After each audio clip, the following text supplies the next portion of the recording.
Let me show you an easy way to see and cancel sent friend requests on Facebook. Unfortunately, there's no way to bulk cancel sent friend requests, but on the upside, they won't be notified if you do cancel that sent friend request.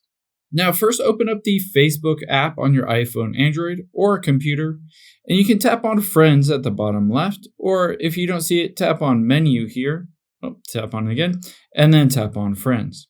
Now, sometimes at the very top, it pops up with your friend request that you have sent, but you can see it doesn't pop up with it for me, and so it might not work in the app for you. If it doesn't work in the app, you're going to open up a web browser instead, and you can type in facebook.com.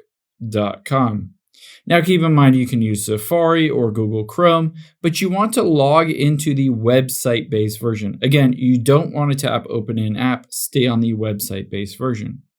After you've done that, just tap on those three lines at the top right. And now from here, we're going to tap on Friends. And now you'll be able to see friend requests at the very top. These are people who sent friend requests to you, but if you want to see your sent friend requests, you're going to tap on the three lines dots at the top right and hit View Sent Requests. Now you'll be able to see any of your sent friend requests. If you wanted to choose to cancel that, all you need to do is tap on Cancel, and it will be deleted, and they'll no longer have that friend request sent.